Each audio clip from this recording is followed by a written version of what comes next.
Teze halat verim götürmedi. Özüyle getirdiği halatı giyindi. O da cipsiz. Cibləri yoxdur. Zəhimli adam oxşayır, qıracaq bizi. Geldik. Mən elə gəlir ki, artıq boş-boş sözlərdən işe keçməyin vaxtı çatır yoldaşlar. Bir dəfəlik bilin ki, geriye yol yoxdur. İrəli çağırır bizi zaman. Köhnə rəhbərliyin zəifliyi yüzündən uzun illərdir kollektivdə hərc-mərcilik, öz başınalıq hökm sürüb. Cibləri yoxdur. Hamınızı yalnız Deməli, alan deyil. Mailcə pulsuz olacaq. Uşaqlar acından qırılacaq. Daha bundan sonra Kollega. dönüş yaratmalıyız.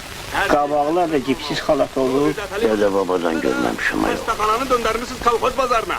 Apendisit kəsmək 100 manat, qlandanın biri 50 manat, xəstəyə yer düzəltmək 30 manat. 25 manat. Əli öz cibindən çıxar da otacağı. Gözümün içinə yaxşı bax ha. 50 manat. Yox balam, çox təmiz adama oxşayır. Dünya dağılsa da olmaz. Tənqirə layiqdir. Rüsvaçılığa son qoyulmalıdır. Belə gedə bilməz. Qutardı sizin dövranınız. Hippokrat andını ürəyinizdə yox, cibinizdə gəzdirirsiniz. Qənim olsun sizə o kişinin andı. Yabırçılığa son qoymaq lazımdır. Bundan sonra hər şey tərsinə olacaq. Hamı bir nəfər üçün... Bir nəfər də hamı üçün. Hə, sənə demədim əli o cibindən çıxar. O təşəqi. Gözümün içinə də yaxşı bax. Hamı ümumi qaydalara tabi olmalıdır. İstər həkim olsun, istər sanitar. Hoşu gəlməyən qoy. Odur. Buyur.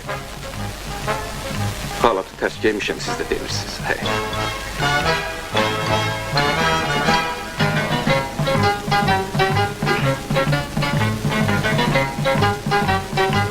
Həkimin yeri harda olmalıdır? Xəstələrin yanında. Onda vaxt itirməyək, durun gedək yap ora. Cəmaatın gözü yoldadır.